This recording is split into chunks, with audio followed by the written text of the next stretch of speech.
அரசியல் அன்னப்பறவை நேயர்களுக்கும் மக்களுக்கும் என முதல் வணக்கம். இந்த வீடியோ நம்ம எதை பத்தி பார்க்க போறோம் அப்படின்னா, நான் எங்க நடந்துச்சுன்னு எக்ஸாக்ட் லொகேஷன்லாம் சொல்லல. ட்ரெயின்ல ஒரு ஆளை இந்தியால ஓகேவா? ட்ரெயின்ல ஒரு ஆளை போட்டு 3 பசங்க வம்பிழுக்கிறாங்க கத்திய வச்சு. அதே வீடியோ இன்ஸ்டாகிராம்ல அந்த பசங்களே போஸ்ட் பண்றாங்க. திருப்பியும் அதே ட்ரெயின்ல வம்பிழுத்த ஆளை ட்ரெயினுக்கு வெளியில ட்ரெயின் ஸ்டேஷன் பக்கத்துல, அதாவது ரயில்வே ஸ்டேஷன் பக்கத்திலேயே வச்சு வெட்டுறானுங்க. கரெக்டா? இப்படி நடக்குது. அந்த பசங்களுக்கு ஏஜ் என்னன்னு பார்த்தா 9வது படிக்கிறாங்க. கிட்டத்தட்ட 14 வயசு. கரெக்டா? சரி, ஓகே. இப்ப அடுத்ததுக்கு சொல்றேன். இதுல நான் இன்ட்ரோ இதெல்லாம் நான் கொடுக்க ரொம்பலாம் விரும்பல. இன்ட்ரோ வேணாம். இதுக்கு எனக்கு மனசுல பேசணும் தான் ஆசையே தவிர, இன்ட்ரோ போடணும், இதை ஸ்கிரிப்டா எழுதணும் அப்படின்னு எனக்கு தோணவே இல்லை. ஒரு பெரிய டீட்டெயில் கலெக்ட் பண்ணலாம். இதை பத்தி அங்க கலெக்ட் பண்ணலாம். இத நியூஸை கேட்டோனுமே என் மைண்டு ஒன்றும் வேலை செய்யல. இதை பத்தி ஒரு வீடியோ நம்ம மனசுல போனோம். அதுல கெட்ட வார்த்தை வந்தாலும் சரி, என்ன மயிறு வந்தாலும் சரி. அந்த பையன் சொன்னல, இது எங்க நடந்திருக்கும்னு எல்லாரும் நினைக்கிறீங்க? உத்தரப்பிரதேசத்துல நடந்திருக்குமோ? ஓஹோ, உத்தரப்பிரதேசத்துல நடந்திருந்தாதான் இந்நேரம் நம்ம தமிழ்நாடு கவர்மெண்ட்டுக்கு இந்த குலைக்கும்ல நாய், அந்த நாய்கள் எல்லாமே வாய வவ்வுன்னு குலைச்சிட்டு வந்திருக்குமே. அங்க நடக்கல. ஒருவேளை ஜார்க்கண்ட்ல நடந்திருக்குமோ? இல்லையே. அங்க நடந்திருந்தாலும் நாயெல்லாம் குலைக்க ஆரம்பிச்சிருக்குமே. ஒருவேளை பக்கத்துல வேற ஏதாவது ஸ்டேட்ல நடந்திருக்குமோ? இல்லையே. அப்படி இருந்தாலும் ஏதோ அரசியலுக்காக இவங்க ஏதாவது பேசிட்டு தானே இருந்திருப்பாங்க. தமிழ்நாடு சிறந்து விளங்குது பாருங்க, மத்த நாள்ல இப்படி இருக்குன்னு. அப்ப இது இவங்கெல்லாம் வாய மூடி கப்பு சிப்புன்னு உட்காந்துருக்காங்களே, இதுலயே தெரியல. இது நடந்தது தமிழ்நாட்டுல. தமிழ்நாட்டுக்குள்ள ட்ரெயினுக்குள்ள வம்பிழுத்து அதை வீடியோ போட்டு, அதுவும் போதையில கத்திய வச்சுக்கிட்டு வீடியோ போட்டு, அதே பையனை வெளியே போய் அதே ஆளை போய் ரயில்வே ஸ்டேஷன் பக்கத்துல வச்சு வெட்டுறாங்க அப்படின்னா, அவன் என்ஜாய் பண்ணி வெட்டுறான். அந்த வீடியோ எனக்கு அதை பார்க்கவே முடியல. என்ஜாய் பண்றான். நான் இதை சொல்ல நான் வெட்டுறேன், கத்திய கொடு அப்படிங்கிறான். இதெல்லாம் எப்படி இருக்கு பார்க்க? அருமையா இருக்குல்ல? இதெல்லாம் சாதனைகள்னு சில பேர் சொல்லிட்டு வருவானுங்க. அவங்களாம் வெக்கமா இல்லையா? ஆட்சி நடத்துறீங்களா இல்ல வேற ஏதாவது நடத்துறீங்களா? ஒருத்தர் வீடியோ போட்டுட்டா போய் புடிச்சிட்டு போறீங்களா? ஃபால்ஸ் இன்ஃபர்மேஷன் கொடுத்துட்டான் அப்படின்ட்டு. மயிறு, உனக்கு என்னடா வேலை? முடிஞ்சா அந்த கொள்கை கூட்டம் கூமுட்ட கூட்டம் சொல்லிட்டு அலைறீங்களா? உன் ஊர்ல அப்படி ஒருத்தன் பண்ணிட்டு பல இவ்வளவு நாள் ஆட்சி பண்ண ஆளா இருந்தா, அந்த உன் வார்டுக்குள்ள ஒருத்தர் இந்த மாதிரி அலைஞ்சிட்டு இருப்பான், உன் வார்டுக்குள்ள வித்துட்டு பல பிடிச்சி செவனியோட அடி பார்க்கலாம். முடியுமா? முடியாது. ஏன்னா உனக்கு தெரியாம விற்க மாட்டான். எல்லாருமே விக்ரம் படம் பார்த்துருப்பீங்களா? அதுல ஒரு டைலாக் வரும். நம்ம ஆண்டவர், நம்ம இந்த வீடியோவை நான் யாருக்கும் மரியாதை கொடுக்கல. நம்ம பேண்டவர் அவர் என்ன பண்ணுவாரு அப்படின்னா, ஒரு டைலாக் சொல்லுவார். நேத்து வெத்தலை பாக்கு இன்னைக்கு போகல, அதோட மாடர்ன் வெர்ஷன் நினைக்கிறீங்களா அப்படின்னு சொல்லி அந்த போதை பொருளை பார்த்து சொல்லுவார். குரங்கா மாறிடும் சார், இதெல்லாம் உள்ள வந்தா குரங்காயிருமோ. 80 பில்லியன் வருஷம் ஆச்சு குரங்குல மனுஷா மாற அப்படின்னு சொல்லுவார். மறுபடியும் குரங்காயிருவாங்க அப்படின்னு. அது செக்ஸுவலா அவர் சொல்லுவார். ஆனா அந்த குரங்கு கூட கையில கத்தியையோ கையில குச்சியவே எடுத்து போய் நம்ம குரங்கு அடிக்காது. தனக்கு தானே சண்டை போடும். வேணும் அதுகளுக்குள்ள ஏதாவது பிரச்சனையா இருந்தா சண்டை போடுமே தவிர, என்னைக்கா போய் ஏதாவது குச்சி எடுத்தோ துப்பாக்கி எடுத்தோ போய் சுட்டு பார்த்துருக்கீங்களா? இல்ல ஒரு கல்லை தூக்கி போட்டு அடிச்சு பார்த்துருக்கீங்களா? அப்ப குரங்கோட மோசமா நம்மளை சிந்திக்க வைக்கிற அந்த 6வது அறிவு இல்லாம ஒருத்தர் இருக்காங்க அப்படின்னா எதனால? போதை. அது எப்படி ஒரு 14 வயசு பையனுக்கு சரக்குல இருந்து, பீடியில இருந்து, கஞ்சால இருந்து போதைப் பொருள் எப்படி போய் கிடைக்கும்? இதை எதிர்த்து கேட்க அப்பா அம்மா எடுத்து கேட்டா அவன் அடிப்பான். போதையில ஒருத்தனை கொல்ற லெவலுக்கு போறவன் அம்மா அப்பாவை என்ன வேலையில வச்சுக்கான்னு தெரியாது. அடுத்தது வேற யாராவது சொன்னாங்க அப்படின்னா, ரீசெண்டா ஒரு நியூஸ் வந்துச்சு. இந்த கஞ்சாவை அடிக்கிறத போய் வீட்டுல போய் சொல்லி கொடுத்தான்னு சொல்லி ஒரு சின்ன பையனை போட்டு அந்த அடி அடிச்சாங்க. அந்த நியூஸ் பாத்தீங்களா எல்லாரும்? நடந்தது தமிழ்நாட்டுல. எக்ஸாக்ட் லொகேஷன் நான் சொல்ல விரும்பல. எல்லாத்தையும் நான் அது சொல்ல என் மைண்ட்ல இருந்து அதுவா வருது. நான் எல்லாத்தையும் மனப்பாடம் பண்ணியெல்லாம் இங்க ஒப்பிக்கல. வர்றதா அப்படியே சொல்றேன். இது நடக்குது. பொம்பளை பிள்ளைங்க ஸ்கூலுக்குள்ள குடிக்குது. அவங்களும் 9வது வகுப்பு. வெக்கமால? கல்வியில் சிறந்த தமிழ்நாடுங்கிறீங்களா? அந்த கல்வியில அப்படி என்னடா சொல்லி கொடுக்குறீங்க? என்ன சொல்லி கொடுக்குறீங்க? ஒரு பையன் ஸ்கூல்லயே குடிக்க ஆரம்பிச்சிடான், ஸ்கூல்லயே பீடி குடிக்க ஆரம்பிச்சிடான், ஸ்கூல்லயே கஞ்சா அடிக்க ஆரம்பிச்சிடான். ஆனா படிக்க மட்டும் மாட்டான். அது எப்படி? ஒழுக்கத்தை சொல்லிக் கொடுக்கறது தானே கல்வி. படிச்சு அவன் திருந்தணும்ல.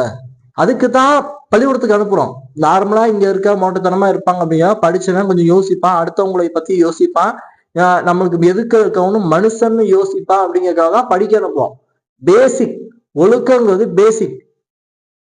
அதுவே இல்லாம தான் நம்ம நாடு போயிட்டு இருக்கு, நம்ம தமிழ்நாடு போயிட்டு இருக்கு. கேட்டா நம்ம வந்து முற்போக்குன்னு சொல்லிட்டு இருக்கோம். பிளஸ் கேவலமா இருக்கு. நம்ம தமிழ்நாடு நம்பி வந்த ஒரு வெளி மாநிலத்துக்காரனை வெட்டி கொண்டு இருக்காங்க போதையில, அதுவும் சின்ன பசங்க.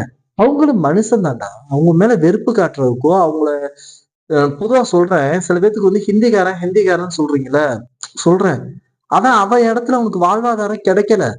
அவன் என்ன பண்ணுவான்? இப்ப நம்ம இருக்கோம், நம்ம சைட வாழ்வாதாரம் கிடைக்கலன்னு சொல்லி வெளிநாட்டுக்கு போறோம். அந்த வெளிநாட்டுல நம்மள அடிச்சா, அந்த வெளிநாட்டுல நம்மள கொன்னா, நீ ஏடா இங்க இந்த வேலை பாக்குறேன்னு கேட்டா நம்மளுக்கு கோவம் வருது இல்ல? வருமா வராதா? மலேசியால தமிழர்களை அடிக்கிறாங்க, உனக்கு கோவம் வருமா வராதா?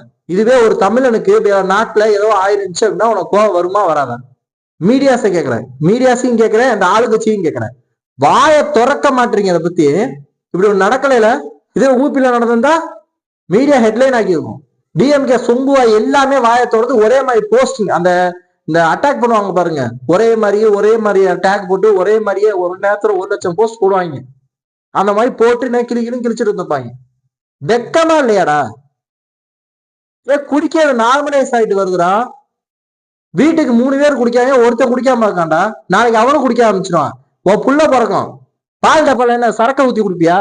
முன்னாடி 20 வருஷத்துக்கு முன்னாடி குடிக்கவன கேவலமா பார்த்துட்டு இருந்தாங்க. இப்ப குடிக்க நார்மலைஸ் ஆயிடுச்சு. கஞ்சா அடிக்கவனையும் போதை பொருள் யூஸ் பண்ண கேவலமா பார்த்துட்டு இருக்கோம். இன்னும் 20 வருஷம் இப்படியே போச்சு அப்படின்னா கஞ்சா இழுக்கிறதும் போதை பொருளும் நார்மலைஸ் ஆயிடும். அதை விட மேற்கண்ட ஏதாவது பெருசா வந்து அது வந்து அதிசயமா பார்ப்பாங்க. குடிச்சே அழியிடும். சரியா?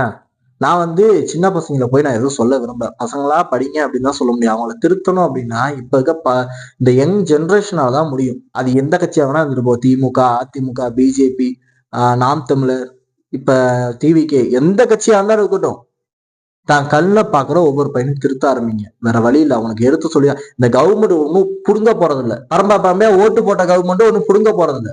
நாளைக்கு எந்த ஆட்சி வந்தாலும் சரக்கு உடனே நிறுத்திட மாட்டாங்க. அப்ப மனசுல இருந்து அதை கொண்டு வரணும் அப்படின்னா நீங்க தான் கஷ்டப்படணும். உன் பக்கத்துல சித்தப்பா பையன் சரக்கு அடிக்கானா அவன்கிட்ட போய் பேசு, அவனுக்கு என்ன ப்ராப்ளம் சொல்லு, கொஞ்சம் கொஞ்சமா நிறுத்த வை. வேற வழியே இல்ல. 10,000 கோடி வருமானத்துல ஆரம்பிச்ச இந்த டாஸ்மார்க் இப்ப 50,000 கோடி முடிச்சு அடுத்த டார்கெட்டுக்கு போய் நிக்குது. வருஷம் இவ்வளவு டார்கெட் ஏத்தோன்னு ஏத்திட்டு போயிட்டு இருக்காங்க. அதே மாதிரி ஹிந்திக்காரனா ஏன் இந்த வெறுப்பு? அதான் சொன்னல, தமிழர்களை எங்கேயா அடிச்சா அவங்க கேள்வி கேட்பீங்கன்னா மாட்டீங்களா? அந்த மாதிரி கேள்வி கேளுங்க. நிறையவே கேள்வி கேட்டுட்டு இருக்கீங்க, ஆனாலும் உரைக்க மாட்டேங்குது. சில ஜென்மத்துக்கெல்லாம் ஆட்சியில உட்காந்துட்டு விழா நடத்திட்டு உட்காந்துருக்கோம், படத்தை பார்த்துட்டு உட்காந்துருக்கோம், படத்துல இருக்கவங்க போய் ப்ரொமோட் பண்ணிட்டு உட்காந்துருக்கோம். ஹிந்திக்காரன் சொல்றோம்ல, ஓகே கொஞ்சம் கால்மா பேசுறேன். ஹிந்திக்காரன் சொல்றோம், நான் அவங்க கூட பழகிருக்கேன்.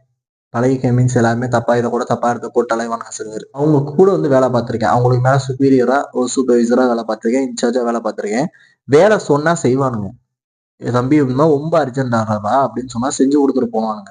அவங்க லைஃப்குள்ள போய் பார்த்தீங்கன்னா அங்க வந்து பொழைக்க வந்திருக்கான், நமக்கான ஒரு பாதுகாப்பும் நமக்கான ஒரு அந்த ஒரு சம்பளமும் நம்மளோட வாழ்வாதாரம் வெளியே வந்து தமிழ்நாட்டுல வேலை செஞ்சா நம்மளுக்கு ஓகே, அங்க வந்து நம்மளுக்கு ஓரளவுக்கு குடும்பத்தை நடத்தியெல்லாம் சொல்லிதான் வராங்க. 18 வயசு அந்த பொண்ணுக்கு வருது. டேட் ஆஃப் பர்த் பாத்தீங்கன்னா ஒரு 10 நாள் வந்து முன்ன பின்ன இருக்கு. சோ அதனால ஆதார் கார்டுல 18 வயசு ஆனாதான் நம்ம வேலைக்கு சேர்த்துக்கோன்னு எங்க கம்பெனி சொல்றப்ப அந்த பொண்ணு அழுவ ஆரம்பிச்சிருச்சு, என் குடும்பத்தை காப்பாத்தணுமேனு. அந்த 10 நாள் வேலையே அவ்வளவு முக்கியம்னு நினைச்சிட்டு வருது.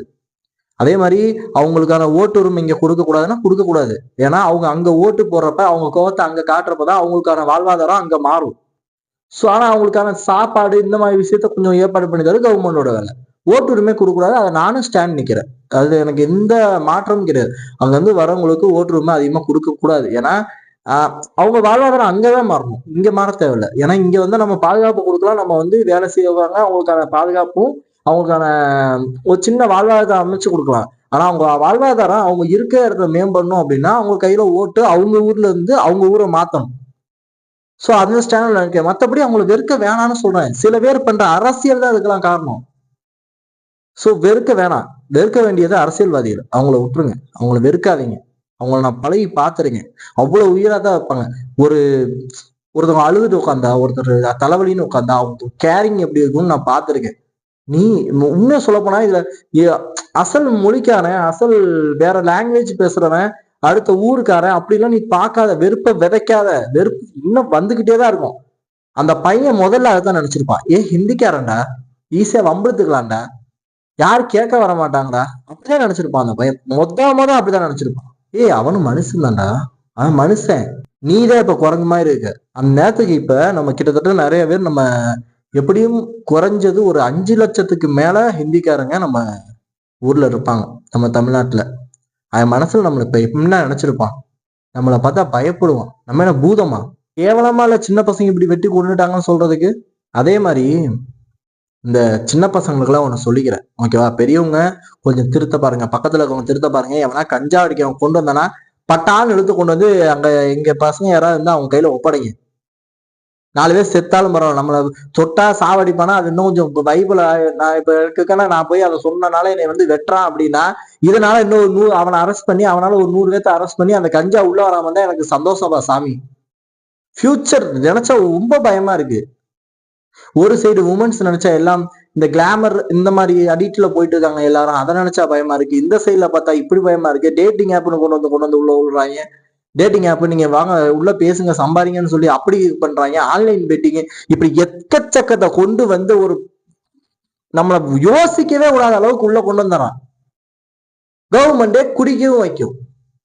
இதுல எந்த அரசியல்வாதியாவது டேட்டிங் ஆப்ப போய் நீங்க பத்தி ஏதாவது பேசுறீங்களா?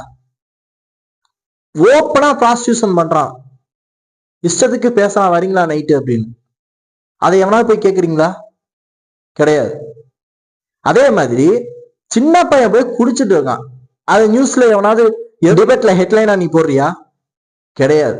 இதுல யார் யாருக்கெல்லாம் ரெஸ்பான்சிபிலிட்டி இருக்கோ அவன்லாம் என்னமோ தாட்சியை காப்பாத்திக்கிறதுக்கும், தான் சேனலை காப்பாத்திக்கிறதுக்கும், தன்னை தான ஜெயிலுக்கு போக கூடாதுக்கும், தான் உயிரை காப்பாத்திக்கிறதுக்கும் அப்படியே பம்மிக்கிட்டு இருக்கானுங்க.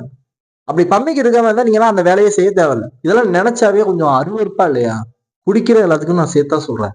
குடிக்கிறவங்களும் என்ன, குடிக்கிறனால அவன் எப்படி கஞ்சா அடிக்கிறனால அவனுக்கு எதுவும் வரப்போ இல்லை தம்பி, உன் மூளை மழுங்குன்னு சொல்ற அளவுக்கு குடிக்கிறவனுக்கு தகுதி இல்லை. சிகரெட்டு புற்றுநோயை உருவாக்கும். குடிச்சு நான் எல்லாத்துக்கும் முன்னாடி குடிச்சு அவனுக்கும் புத்துநோயை தொத்தி விட்டுருவேன். அதான் சொல்ல, குடிக்காம இருந்தா எல்லாருமே பூச்சி மருந்தை கூட சாகும்டா. எவனுமே வந்து வேற, நீ ஏன் இருந்து மற்றவங்களையும் கெடுத்துட்டு இருக்கீங்க? பூச்சி மருந்தை கூட சாவுங்க, இதை குடிக்கிறதுக்கு, கொஞ்சம் கொஞ்சமா சாவறதுக்கு. ஸோ இதோட நான் இந்த வீடியோ என் பண்ணிக்கிறேன். வேற வீடியோ வந்து போடணும், பட் இந்த வீடியோ வந்து இன்னுமே ஒரு ஆத்தர் அடங்கலைன்னு சொல்லுங்களேன். எனக்கு எவ்வளவு திட்டினாலும் பத்தாது. நான் அப்பயே சொல்லியிருக்கேன் முன்னாடியே, குடியில்லாத ஒரு தமிழை உருவாக்குறது என்னோட இந்த இதெல்லாம் இந்த ஓட்டு போடுறப்ப நான் கேட்க போறப்ப குடியில்லாத தமிழை உருவாக்கலாம்ப்பா அப்படின்னு சொல்லும்போது சிரிக்கிறாங்க. ஏன்னா ஊர்ல எல்லாருமே குடிச்சா அவங்க என்ன போவாங்க? 1000 ரூபாய் கொடுக்குறேன்னு சொல்றீங்களா? 1000 ரூபாய் கொடுக்குறேன்னு சொல்றீங்களா? வெக்கமா? உங்களை தான் சொல்றேன், திமுக காரங்க எல்லாத்தையும் தான் சொல்றேன். அதுக்கு முன்னாடி ஏடிஎம்கே சேர்த்த சொல்றேன். ஏன்னா உங்க ஆட்சி இல்லாமலாம் இல்ல, 5 வருஷத்துக்கு முன்னாடி கஞ்சா அடிச்ச பையனையும் பாத்துக்க, என்ன அவன் அப்ப வந்து மறைஞ்சிருந்து அடிச்சிட்டு இருந்தேன், இப்ப ஓப்பனா அடிச்சிட்டு இருக்கான், அவ்வளவுதான் வித்தியாசம். சோ எல்லாத்துக்கும் சேர்த்து சொல்றேன், ஆண்டவங்க தான் எல்லாத்துக்கும் காரணம். இவ்வளவு வருஷமா பழக்கி வச்சதே நீங்க தானே. அப்பயே விட்டுருந்தா எங்க அப்பா குடிச்சவரும் நின்று இருக்கும், இல்ல எங்க தாத்தா குடிச்சவரும் நின்று இருக்கும். இப்ப என் அண்ணன் தம்பி இவங்க மாமன் மச்சான் இவங்க எல்லாம் குடிக்க வச்சுட்டீங்க. இன்னும் கொஞ்சம் வருஷம் போய் எனக்கு குழந்தை பிறந்துச்சு அப்படின்னா என் குழந்தை ஒரு 5 6 தாண்டப்பயே அவனும் குடிக்க ஆரம்பிச்சிருவான். இது என்ன கல்வியை சம்பந்த தமிழ்நாடு எவனோ மயிரில் விழா நடத்துனீங்களே, இது என்னத்துக்கு? நான் என்ன சொல்றேன்னா, முதல்ல அடிப்படை விஷயம் இங்க எதுவுமே மாறல. எல்லாருக்கும் இன்னும் சாப்பாடு போய் கிடைக்கல, எல்லாருக்கும் வீடு கிடைக்கல, எல்லாருக்கும் ஆனா போதை மட்டும் நல்லா போய் கிடைக்குது. எங்க சொல்லக்கூடாது, கஷ்டம் இல்ல சொல்றேன். எங்க ஃபேமிலியா நான் கேட்பேன், காசே கையில இல்ல எப்படி குடிச்சிட்டு வந்தேன்? வாங்கி கொடுத்தாங்க அப்படிங்கிற. அந்த நாய் முதல்ல வாங்கி கொடுத்தான்ல, வீட்டுக்கு சோறு இல்ல அரிசி வேணும்னு கேட்டா வந்து வாங்கி கொடுத்துருவானா? கிடையாது, வரமாட்டான்ல. ஆனா குடிக்கிறதுக்கு பாரு, 10 ரூபாய்க்கு ஒரு கட்டிங் போடலாமா அப்படின்னு வந்து நிற்பான். இதை நான் அப்பயே கேட்டிருக்கேன், இப்பயும் நான் கேட்கிறேன், வெக்கங்கட்ட அரசுகிட்டையும் கேட்கிறேன், எப்பதான்டா நிப்பாட்ட போறீங்க?